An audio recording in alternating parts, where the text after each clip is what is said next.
The room smelled like floor wax and old chalk, and the particular institutional nothing of every school I'd ever walked into, which at that point numbered somewhere north of 40, on 4 continents and 1 rotating orbital platform, and not all of them had been schools in any sense the district would recognize. I'd been subbing for 3 years by then. Most of it was mundane. You came in, you took attendance from the dead man's lesson plan on the corner of the desk. You held the room for 50 minutes while teenagers decided whether they felt like being human beings, and then the bell rang and you did it again. Easy work if you understood that the actual job had nothing to do with the curriculum on the page. I understood that fine. My name is Elias Garrow. I was 48 years old the September that matters here. I had been, in the years before I started carrying a substitute teacher's badge in my shirt pocket, a field medic attached to a long-range reconnaissance element operating in contested terrain across 3 different theaters, none of which I'm going to name, and none of which are relevant. What's relevant is what that work did to the way I read a room. 14 years of moving through spaces where being wrong about a person's intent by even a second cost you something you didn't get back. That doesn't leave you. You carry it into every room you enter for the rest of your life. You walk in and you scan. Not aggressively, not in any way anybody would notice. It's no different from the way a musician listens to a room before they start playing. You just take it in. Weight distribution, points of tension, who's watching the door, who's watching you, who's performing calm and who actually is calm. The difference between the two is legible if you know how to read it, and I had been reading it for long enough that it happened the way breathing happens. You don't choose to do it. You just do it, the way your lungs inflate when you walk from a cold room into warm air. The mechanism runs without your permission. What you can choose is what you do with the information it produces. That's where the work is. I picked up the long-term sub-placement at Kessler Brandt High School on a Thursday afternoon in late August. The district coordinator, a tired woman named Paulette who had the particular look of someone who had stopped being surprised by anything the calendar produced, handed me the assignment sheet across her desk and told me the regular teacher, one Ms. Ann Corvallis, had taken an emergency medical leave, and they needed someone to hold 9th grade Earth history through at least the winter break, possibly longer. It's a standard mixed class, Paulette said, and then paused in the way that meant it was not entirely standard. You'll have 6 Varath Compact exchange students in the room. I'd heard of the Varath Compact. Most people had, by that point. The exchange program had been running for 2 years, placing cadets from the Compact's junior officer track into human secondary schools as part of some broader diplomatic initiative that I didn't fully understand and didn't need to.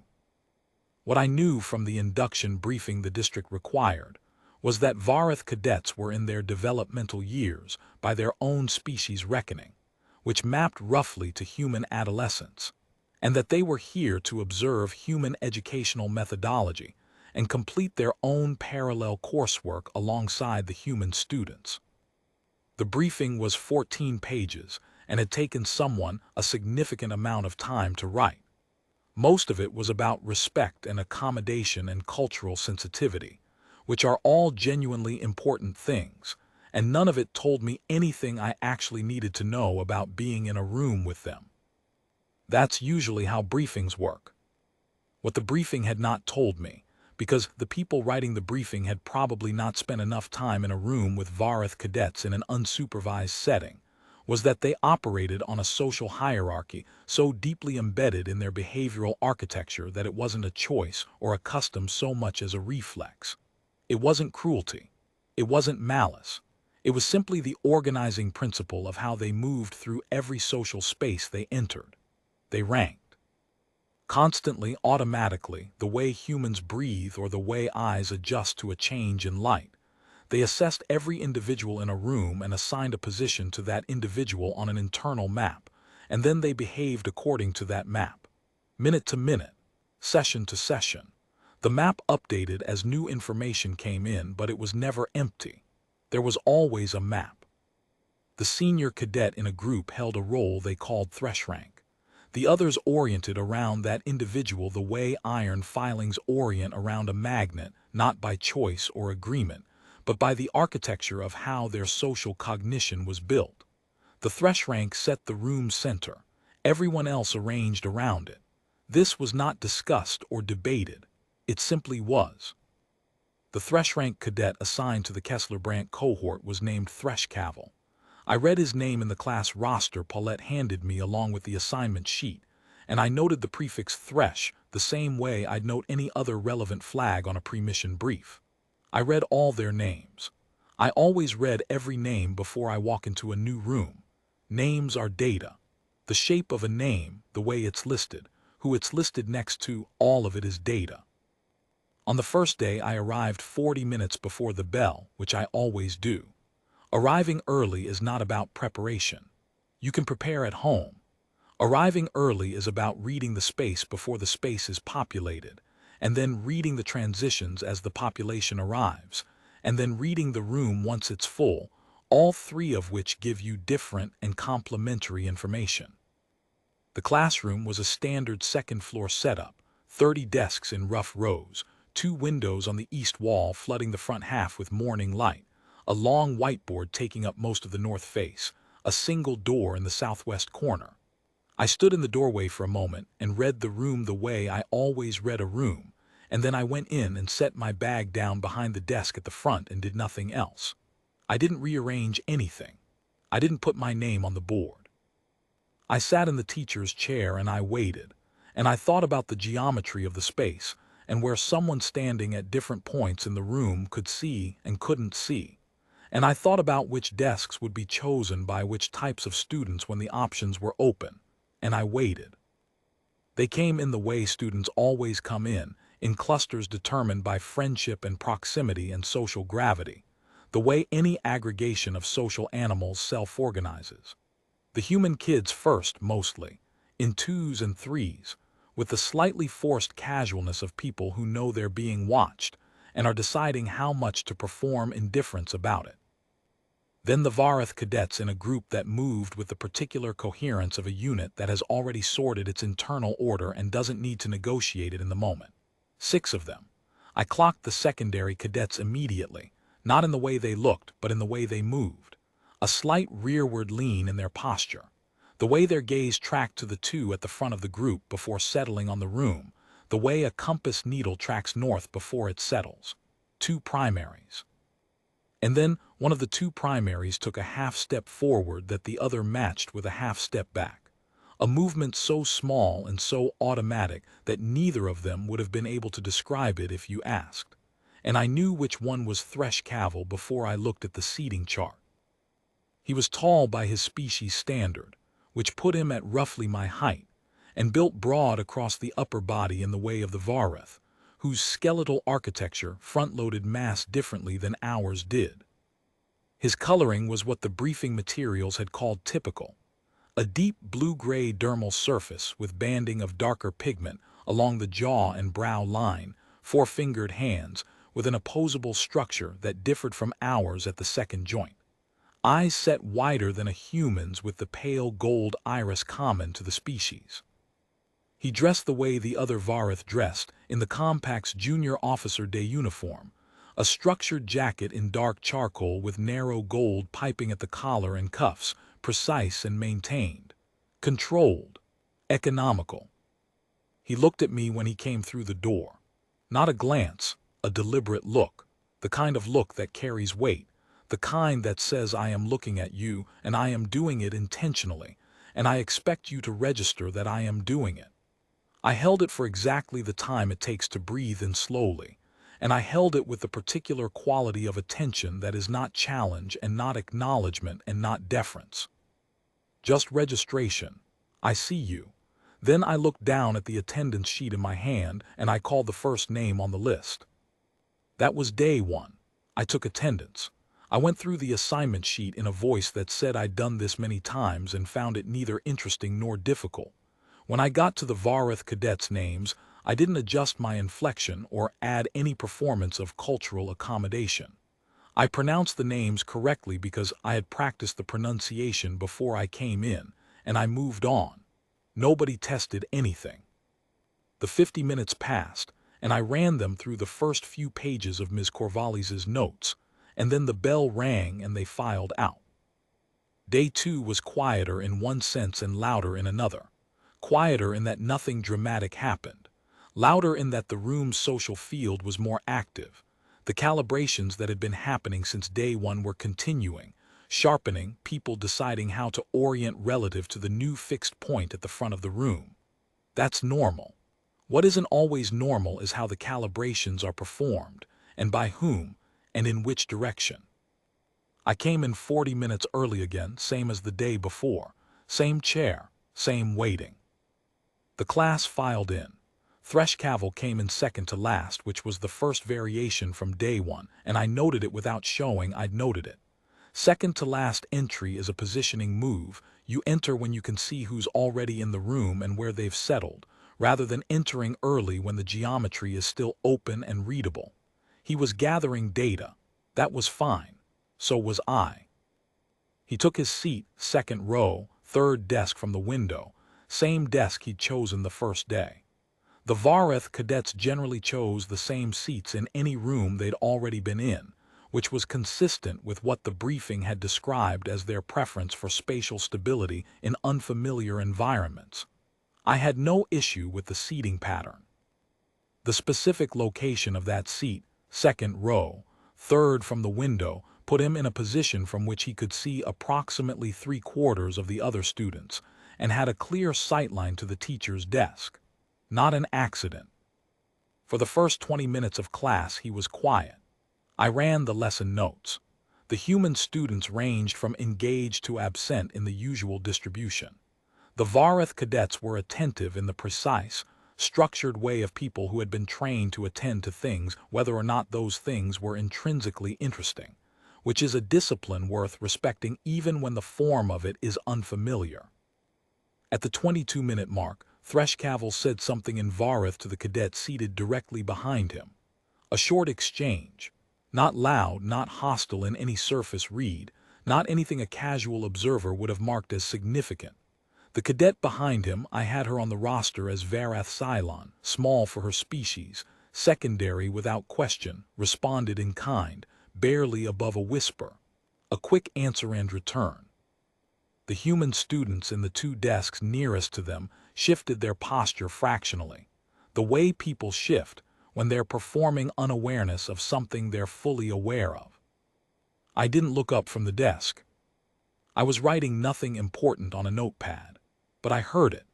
I'd had 14 years of training my hearing to work independently of wherever my eyes pointed, in environments where looking toward a sound was an error you didn't always survive.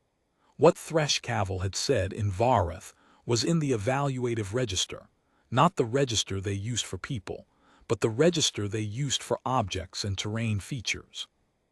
The specific phrasing, as near as I could parse it from the small amount of Vareth I'd studied, was a locative assessment, something placed at a particular position relative to the group's field of movement. He hadn't said I was a low-status person.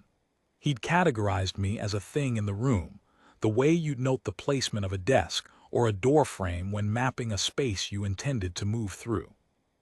I noted that, and I kept writing. After class that day, I went home, and I read everything available about Vareth social architecture and rank challenge protocols. The district had a cultural liaison document, which was 14 pages and largely useless, having been written by someone who had learned about Vareth social behavior from other documents rather than from spending time in a room with Vareth cadets in an unstructured setting. More useful was a paper published 18 months earlier by a researcher at the University of Washington named Dr. Priya Mehta, who had spent 14 months embedded with a Vareth Compact junior training cohort as part of a cross-cultural exchange research program. Her paper was dense and specific, and at times very technical in its social anthropological framing, and I read it twice with a legal pad on my knee taking notes. By the time I was done, I understood the shape of what was coming in enough structural detail to work with. Thresh-rank cadets did not challenge openly on a social status they hadn't yet properly established, because an open challenge against an unestablished target produced no information. If the target collapsed immediately, it told you nothing, and if the target resisted, you'd committed to a confrontation without knowing the terrain. The established protocol was to build a picture first. A clear, shared, consensus picture of where the target stood in the room's hierarchy. That process involved a sequence of moves, each individually deniable, each ambiguous in isolation, collectively conclusive. The first was what Dr. Maida called ambient assessment, verbal exchanges in the group's language, conducted within earshot of the target but not directed at the target, framed in the evaluative register, the register used for terrain, objects, and spatial features rather than for persons. The message was delivered not in what was said, but in the register chosen. Using the terrain register for a person was not a mistake or an imprecision. It was the assessment itself, made audible.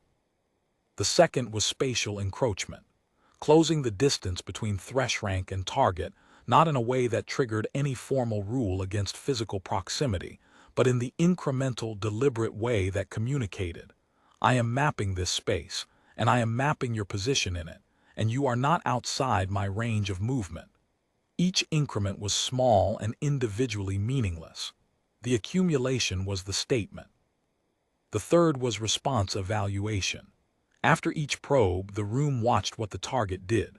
A flinch told you one thing, an escalation told you another, and no response, continued operation as if nothing had happened, told you a third thing, which in most cases confirmed that the target either hadn't noticed or wasn't equipped to respond, both of which placed them in the same position on the map. The fourth, once the picture was established and shared, was substitution. The thresh rank cadet began to function as the room's actual authority, while the nominal authority continued to occupy space at the front, not through direct confrontation. Through the slow, socially total replacement of one center with another, answering questions before they could be answered from the front, framing the room's shared understanding of what was happening, performing competence and certainty in a way that the room's attention couldn't help but track. The endgame wasn't violence or expulsion. It was erasure. The nominal authority continued to stand at the front of the room while becoming, functionally, a piece of furniture in it. Dr. Maida had described watching this process successfully executed on 2 compact liaison officers over the course of her embedded year. Both had been competent, experienced people who simply hadn't understood what was happening until it was complete. She'd written that the finished result was among the more complete social dismantlings she'd observed in any context, and she'd observed quite a few. I read that passage twice, set the legal pad down, looked at the wall for a moment. Then I made a cup of tea and thought about the room's geometry and the lesson plan for the following week and went to bed. The third day, I came in 30 minutes early instead of 40. Not a mistake. The variation was information I was giving, not the result of any change in my own schedule. 30 minutes instead of 40. A slight shift in the pattern, observable only to someone who'd been tracking the pattern. I was standing at the east window when the first students arrived, not at the desk, not sitting. Standing, looking at the parking lot outside, both hands loose at my sides. It's a posture that communicates a specific thing to someone who knows how to read it. To someone who doesn't, it's a man looking out a window. To someone who does, it's a man who is entirely at ease in the space and entirely aware of what's behind him. You develop that distinction in environments where turning your back to a door is a decision you make consciously, not a coincidence of where you're standing. Threshcaval came in with the rest of the Varith cohort at 4 minutes before the bell, which was consistent with his previous entries. Not early, not late, the controlled entry time of someone who prefers to arrive after the room is populated, but before the authority figure has fully established the session. I heard him stop when he cleared the doorway. A brief halt in his footsteps, a fraction of a second, not visible to anyone in the room but audible to me in the break in the rhythm of feet on linoleum. He'd expected the desk. He'd found the window. I turned around. Not quickly. There was no urgency in it, no signal. I turned the way you turn when you've finished looking at something outside and are ready to look at the room instead. Unhurried. And I found his eyes across the room and held them for the length of time it takes to take one slow breath, and then I said, "Good morning," in the same flat register I'd used for 2 days, and I moved to the desk and sat down and picked up the attendance sheet. What I'd done in that moment would not have read as anything significant to anyone in that room except Thresh Cavil, and even for him it would have been pre-verbal, a pattern match running below deliberate cognition, a signal in the frequency that his behavioral architecture was tuned to receive. The ambient assessment 2 days prior, heard. The back-to-back precise arrivals, noted. The window posture, not anxiety, not vigilance of the cornered type, but the specific quality of stillness that belongs to people who are comfortable with their backs to a room because they don't need to watch the room to know what the room is doing. And the look, not a challenge, not a flinch, a registration. I see you. I have been seeing you. I have been seeing you since before you decided you were watching me. Whether or not he processed any of that consciously, his body responded to it. I watched his weight shift, fractional, onto his back foot and then correct. That correction was automatic, a physical register response running below deliberate behavior, the kind of response that lives in the body rather than the decision-making apparatus. He caught it and straightened and went to his seat and sat down. I called attendance. For 28 minutes the class ran as it had run for 2 days, ordinary, low energy, the particular midweek slog of an early period history class. I was going through Ms. Corvallis's prepared notes on early colonial settlement patterns, and the human students were in various states of engagement. The Vareth cadets were attentive in their structured way.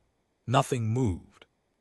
At the 28-minute mark, Thresh Cavil stood up. He didn't ask permission, and he didn't need to. Vareth cadets in the exchange program were, per the district accommodations document, permitted to stand or reposition during class as needed for physiological comfort. Their build made extended sitting in human-designed chairs genuinely uncomfortable in a way that the district had addressed by allowing repositioning. It was a real accommodation for a real physiological need, and I had no issue with the provision. Thresh Cavil knew I had no issue with it.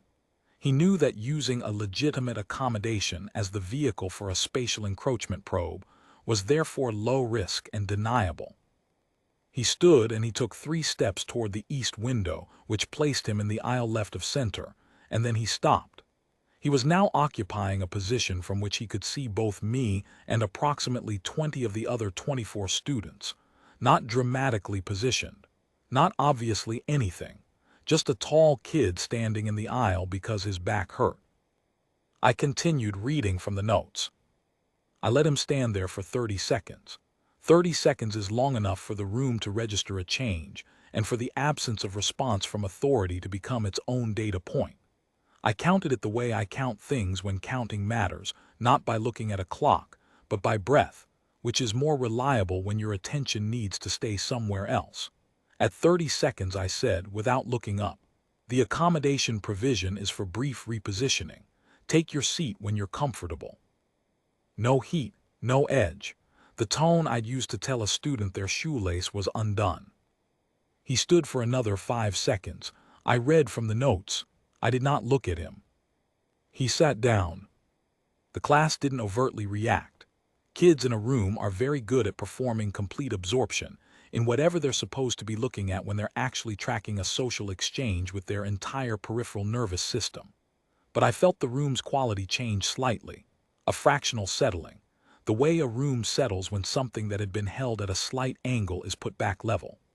Vareth Cylon, behind him, was very still for a moment, and then resumed whatever she'd been doing with her hands.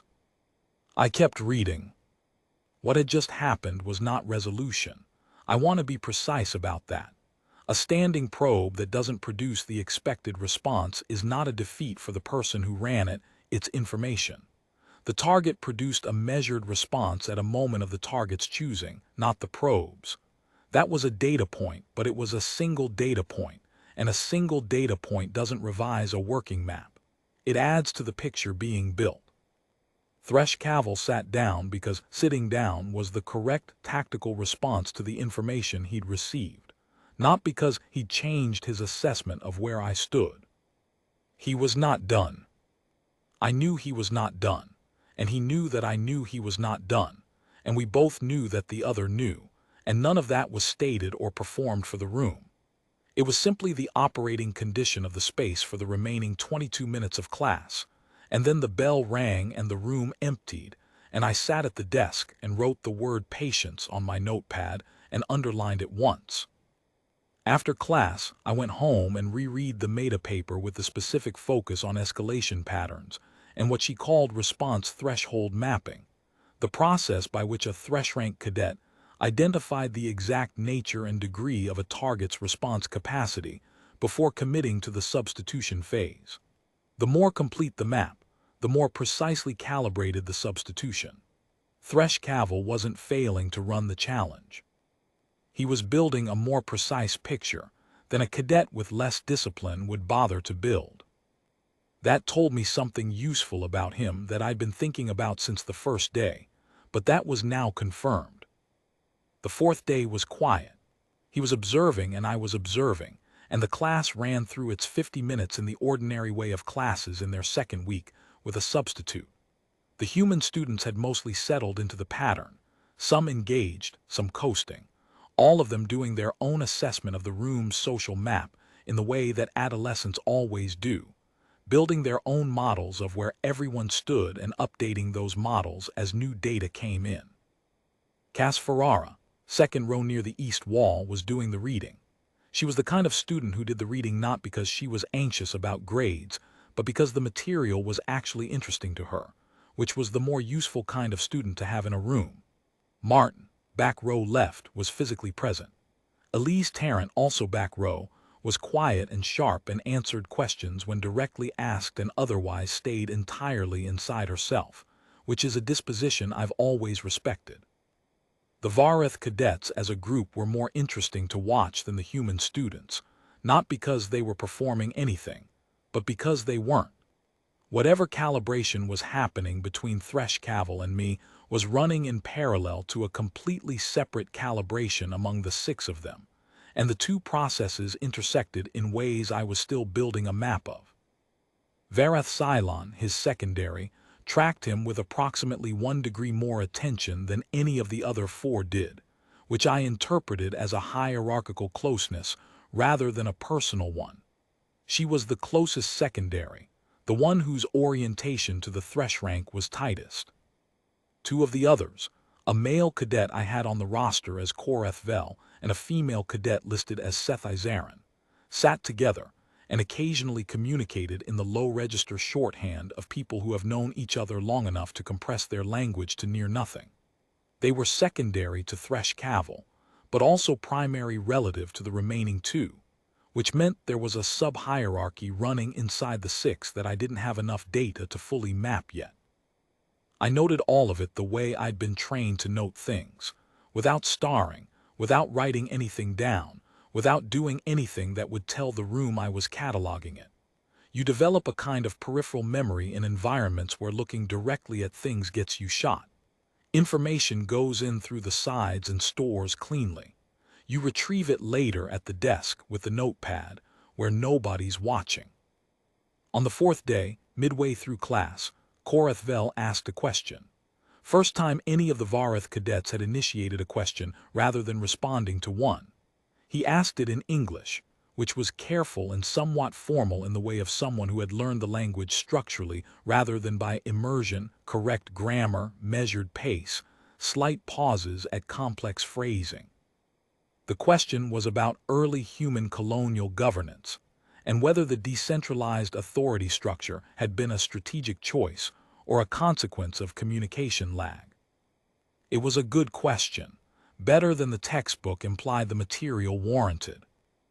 I answered it fully, the way good questions deserve to be answered, and I watched Thresh Cavill while I did it. He was listening, not to my answer particularly, but to the quality of the exchange, the back and forth of a genuine question meeting a genuine answer, neither performed for the room nor abbreviated.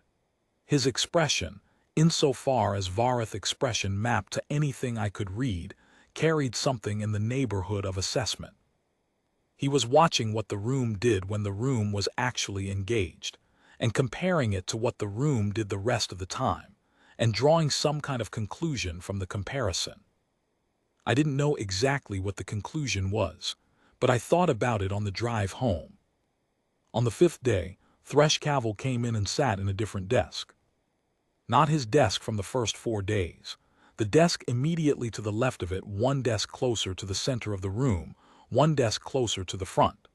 The student who usually sat there, Martin, had his bag in his hand and glanced at the desk and then at Thresh and then took a different desk without any visible deliberation. No tension, no confrontation, just a desk opening up and a person taking it. Nobody else in the class registered the change in any visible way. Desks are interchangeable. Students sit where they sit. It was unremarkable. I registered it. Spatial encroachment. First increment. One desk toward center, one desk toward front. Deniable, unremarkable, entirely consistent with the pattern Dr. Maida had described. The move would be made in small steps over a series of sessions, each step individually below any threshold that could be named or addressed, collectively moving the thresh rank position to the social center of the room. I said nothing about the desk.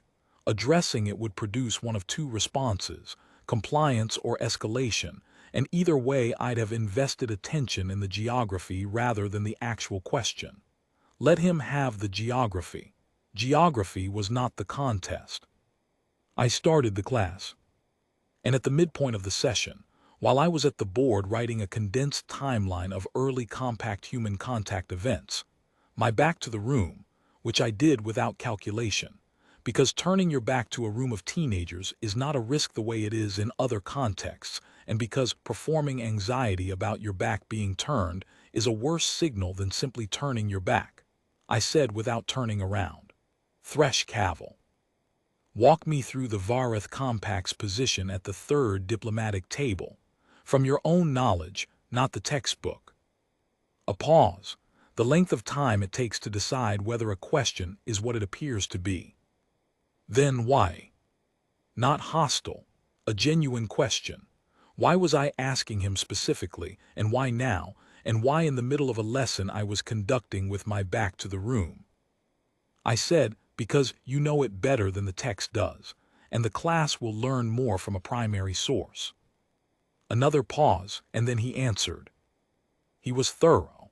He went for nearly 5 minutes on the compact's third table position, the points of doctrine, the internal Vareth cohort disagreements that had been invisible to human negotiators, the specific structural constraint imposed by the High Council tier that had limited the table representatives' negotiating range in ways that the human side had consistently misread as stubbornness.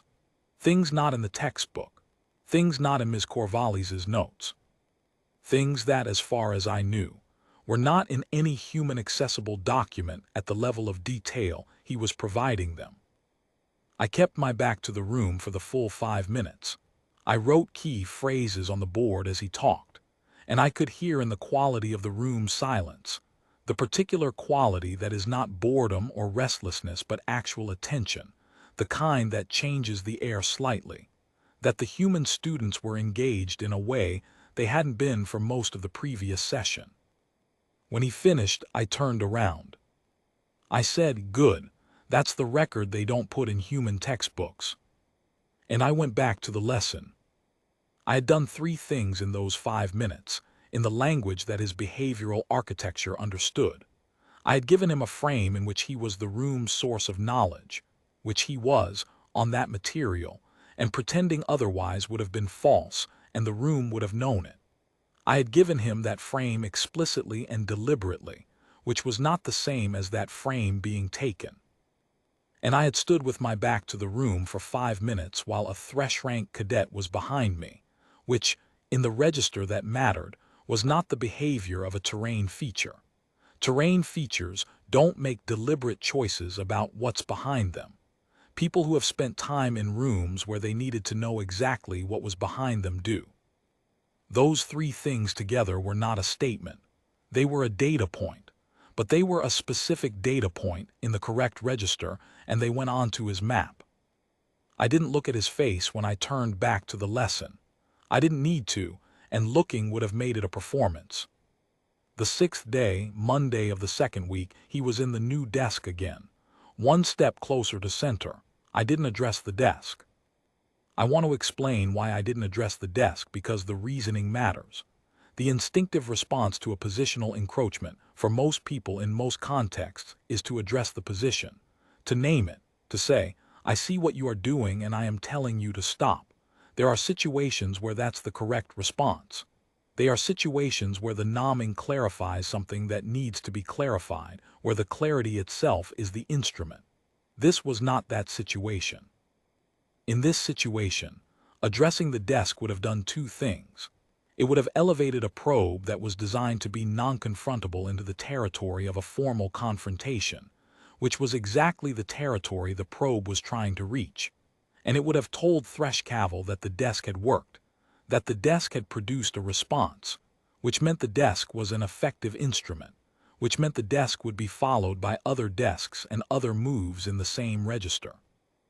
Not addressing it was the correct move for the same reason that not looking toward a sound in contested terrain is sometimes the correct move, because looking tells whoever made the sound that it reached you, and sometimes what you want to communicate is that it didn't. The desk was noted, the desk was in the map, the desk was not worth a word.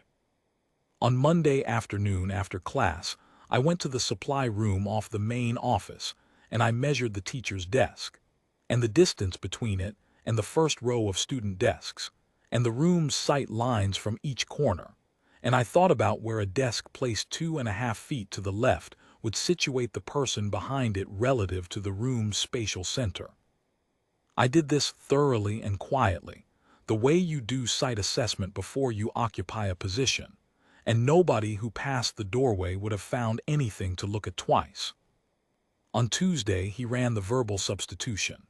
We were 15 minutes into a section on Varith compact structural law as it related to the early territorial agreements, and a student named Elise Tarrant was answering a question I'd put to the class, a quiet, measured answer that was building toward something real, and Cavill began speaking.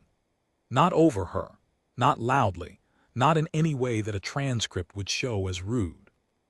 He simply began speaking with a certainty, and at a volume that made his voice the room's primary sound, and the room's attention followed the louder and more anchored source the way it always follows louder and more anchored sources, and Elise Tarrant heard herself become the background and stopped mid-sentence. I said stop. Single word. The tone you use when someone is walking toward a step they haven't seen. He stopped. I said Elise was speaking. I looked at Elise. Finish your answer. She looked briefly startled, not frightened, just recalibrated and found her sentence and completed it. It was a good answer. I told her it was a good answer, briefly and without overloading it, and then I looked at Cavill. I said, in this room the person speaking has the floor until they're done. That applies to everyone. He said, your customs. Not dismissive, not contemptuous in any tone I could name as that. A genuine taxonomic statement. The rule was being classified as a local cultural variant, the kind of provision that applied in this context because this was the context I operated in, and which he was acknowledging as applicable here. I said, yes, my customs, this is my room. And I moved on. What I'd done in the language that his social architecture was built to parse was invoke jurisdictional fact, not as challenge, not as defense, as a statement of the topology of the space. The spatial and social jurisdiction of this room was mine, in the same flat, matter-of-fact way that you'd note that the window was on the east wall and the door was in the southwest corner. Not an argument, not a performance, a fact about the room. Varith Cylon, behind him, shifted by approximately 1 degree and then stopped shifting. He was quiet for the rest of class. I didn't read that as progress or retreat. I read it as processing. On Wednesday, he was in the same desk, still one step closer to center. I still didn't address the desk. On Thursday, he moved again. Another desk closer, now 2 steps from his original position, and the spatial relationship between his desk and the teacher's desk had narrowed measurably. The student who'd been sitting there, a quiet kid named Dario who sat wherever there was an open desk, had moved without any apparent awareness of doing so. I noted the second move, and I thought about it on my drive home, and I decided to change the approach for the following day. The meta paper had a section on what she called the countermap problem, the difficulty of responding to thresh-rank spatial encroachment without either ignoring it, which left the map building unchallenged, or addressing it directly, which elevated it to a confrontation on terms the thresh-rank cadet was equipped for. The third option, which she described as theoretically available but which she'd never seen a human liaison actually execute, was to shift the frame of the spatial contest entirely. Change what the relevant space was. I thought about that for a while, and then I went to bed. On Friday of the second week, I moved the teacher's desk. Not far. I moved it approximately 2.5 feet to the left, which placed it in a different relationship to the room's center, no longer aligned with the middle of the whiteboard, but offset slightly toward the east wall and the windows. A small change. The kind of change that registers immediately at a subconscious level and takes a moment to consciously identify. I also rearranged the front 6 rows of desks into a slight curve rather than the straight rows they'd been in since I arrived. The curve opened toward the teacher's desk in its new position. Standard discussion circle pedagogy, unremarkable in any formal sense. I came in at my usual 30 minutes early and made the changes, and sat behind the repositioned desk and waited. Thresh Cavill came in and stopped. Not the brief halt from day 3, a longer stop. 3 full seconds, standing in the doorway while the social mapping mechanism that was as automatic to him as breathing worked on the revised geometry. The desk that had been his anchor, second row, and now shifted 2 positions towards center, was no longer in the same relationship to the authority desk. The authority desk was somewhere else. The 2-step encroachment he'd made over the past 2 days was, in the revised spatial structure, neither closer to center nor successfully occupying the space between his cohort and the front. He stood in the doorway for 3 seconds, and then he walked to the desk he'd been sitting in for the past 2 days, and he sat down. I took attendance. I didn't smirk. I didn't feel satisfied in any way I'd have recognized as satisfaction. What I felt, if anything, was the particular quietness you feel when a piece of terrain you've been reading all week reveals itself to be exactly what you thought it was. Not triumph. Just the flat, accurate note of a correct reading confirmed. The class ran for 50 minutes. He didn't stand. He answered questions when I called on him. He answered them well, which he always did, because whatever else was true about Thresh Cavill, he was not a student who did things poorly. At the end of class, Martin came back to his original desk for the first time in a week. He'd probably have been confused about why if you'd asked him. People don't generally track the specific mechanisms of social space dynamics at a conscious level. They just feel the gravity and move accordingly when it shifts. That was the end of the second week. The third week began on a Monday and ran like the third week of any room that has found its level, with the particular quality of a class that has established a working shape and is now inside it. Not frictionless, not transformed into some ideal of engaged learning, just leveled. The calibrations that had been happening for 2 weeks had produced a stable arrangement, not because anyone had declared anything or made any formal agreement, but because the map had been revised by accumulated data, and the revised map was workable for everyone in it. Thresh Cavill sat in his original desk on Monday. I didn't acknowledge the return. It wasn't the desk that mattered. We settled into a working pattern over the following sessions that was, honestly, the best version of what the room could be. He was a primary source on compact history, doctrine, and social structure that no textbook I had access to could match. I used him that way, not as a performance, not as a tool for managing the room's social dynamics, but because it was genuinely more useful to the class to hear the third table position from someone whose species had been at the table than to read the simplified textbook account of it. He answered when I called on him. He gave the room things it wouldn't have got otherwise. The human students, including the ones who had been coasting, tracked him when he talked in a way they didn't track the notes on the board, because he was describing things from the inside, and that's always more gripping than the outside account. On a Wednesday in the third week, I was going through a section on compact internal governance when Thresh-Cavil raised his hand. Not stood up without announcement, not began speaking over another student, raised his hand. The Varith equivalent of the gesture is a slight forward tilt of the upper body combined with the first two fingers extended, an attentional signal, a request for floor. I'd seen it used among the Varith cadets themselves when they were in discussion mode. I hadn't seen it directed at me. I said, "Go ahead." He gave a 3-minute correction to a passage in the textbook that was outdated. The textbook had been published 7 years prior, and the governance structure it described had been revised twice since then. And his account of the revised structure was specific and verifiable and more useful to the class than the wrong account in the book would have been. When he was done, I said, "Update your notes on that section," to the class, and I marked the textbook passage for revision when I spoke to the department coordinator next. After class, he stayed again, the way he'd stayed at the end of the second week. The other students filed out. The Varith cadets filed out.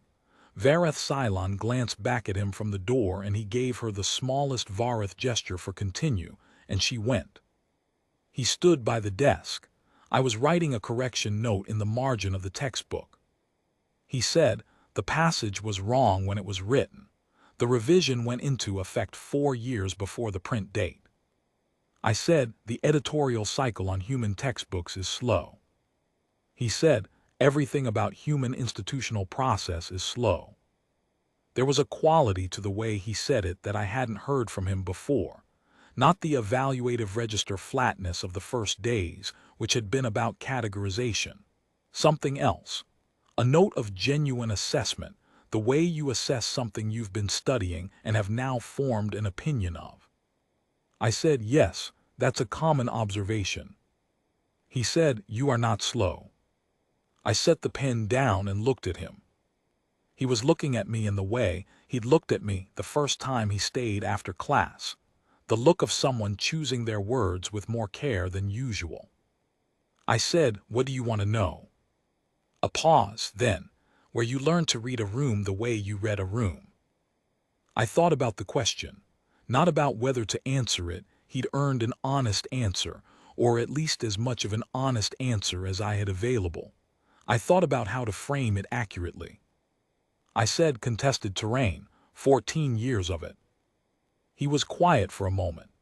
I could see him placing that information against the accumulated observations of the past 3 weeks, the window posture, the back turned 5 minutes, the timing, the register of every response, and the placement producing a revised picture. He said, "You were not always a teacher of Earth history." I said, "No." He said something in Varith, a short phrase, 4 words. He seemed to consider whether to translate it, and then he said, "There is a Varith term. The literal meaning is something like a person who reads ground. Someone who has learned to understand what a space is doing, not just what it looks like."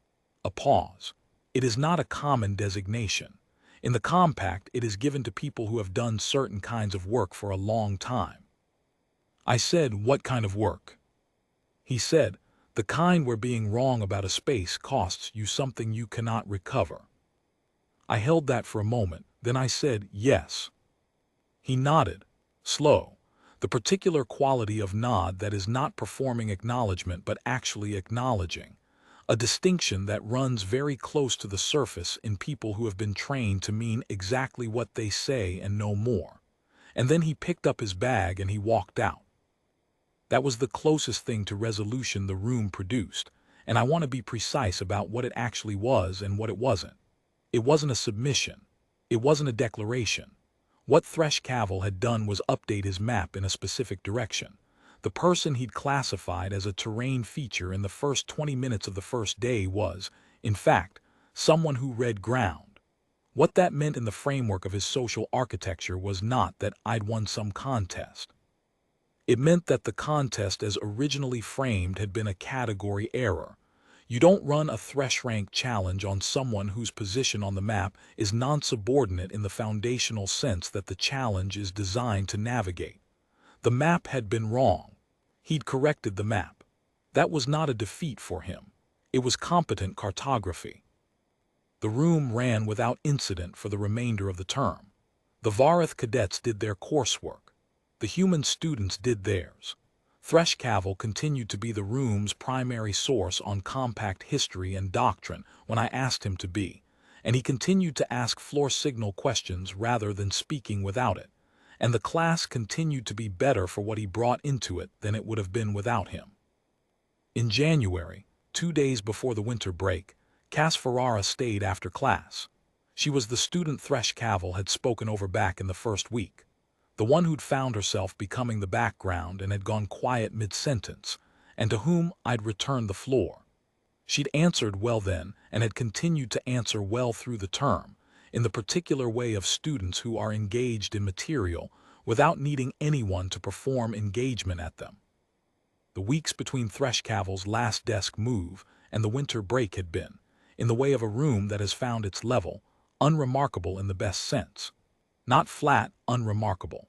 The specific quality of a space that has stopped expending energy on calibration and is using that energy for other things. The Vareth cadets were engaged in a way they hadn't been in the first 2 weeks, when the assessment current running through their social field had taken attention that would otherwise have gone to the material. Korath Vel, the one who'd asked the first good question, developed a habit of arriving 2 minutes early and reading ahead in the notes before class started, which I noted and didn't comment on. Varath Cylon, Thresh Cavill's secondary, began answering questions without waiting to see whether Thresh Cavill would answer them first, which was a small thing and a significant one. The gravitational field had redistributed, and the cadets who'd been oriented around Thresh Cavill were developing their own orientations. Thresh Cavill himself was the best version of what he'd always been, which was knowledgeable, precise, and genuinely worth listening to. Once the substitution dynamic had been taken off the table as an available instrument, not by force or by appeal, but because the map that made it viable had been revised, he had no remaining use for it, and he didn't perform behaviors he had no use for. What he performed instead was competence, because he had an abundance of it and a direct channel to express it, and the room was better for having that channel open. A week before the break, he'd stayed after class a second time, not to pursue any social dynamic that had been settled. He wanted to talk about a passage in the notes I'd written on the board, a condensed account of the third-year compact territorial negotiations that had ended in the parallel administration accords. He thought the account was incomplete in a specific way, and he was right. The human side of the documentation covered the formal outcome clearly. It covered the Vareth side of the internal deliberation poorly, because the Vareth internal deliberation was documented in compact records that hadn't been translated yet. He described what those records contained from memory, with the particular detail of someone who has been given access to primary sources from childhood, and treats them as reference material rather than history. I wrote several pages of notes, and told him I'd work it into the unit for January. He said it should be in the human record. I said, working on it. He made the attentional acknowledgement gesture, the forward tilt, first 2 fingers extended and left. She said, "Can I ask what you did at the beginning of the year?" I said I taught the class. She looked at me in the way that meant she understood that was not a full answer, and was also, in some important sense, the only answer that could be given in a single sentence. She said, okay. She left. I wrote "taught the class" on my notepad and looked at it for a moment and then closed the notepad. That's what I'd done. I'd read the room. I'd identified what was happening in it, below the level of what a casual observer would have seen. I'd responded in the register the room understood, which sometimes means understanding a register very different from the one you'd naturally reach for, and sometimes means sitting very still while a situation develops and only applying force when the situation is precisely right, and the force is precisely calibrated, and the register is exactly correct. It means knowing the difference between a move that requires a response and a move that requires you to absorb it and wait. It means understanding that silence, placed correctly, is an instrument, that a 5-minute back-turned conversation is a statement, that a desk moved 2.5 feet in the right direction on a Friday morning does more work than a direct confrontation would have done, and does it in a language that lands. I'd been a field medic in contested terrain for 14 years. I'd been a long-term sub for 3 years before Kessler Brandt, and I'd been at Kessler Brandt through the winter. None of that looked like the same thing from the outside. From the inside, it was all the same mechanism. You walk into a room. You read what the room is doing. You respond in the register the room speaks. You hold the space. The walls at Kessler Brandt smelled like floor wax and old chalk, and the particular institutional nothing of every school I'd ever walked into. I came in 30 minutes early every day, and I sat in the chair and I waited, and the bell rang, and I taught the class for 50 minutes, and the bell rang again. That was the job. I understood the job fine.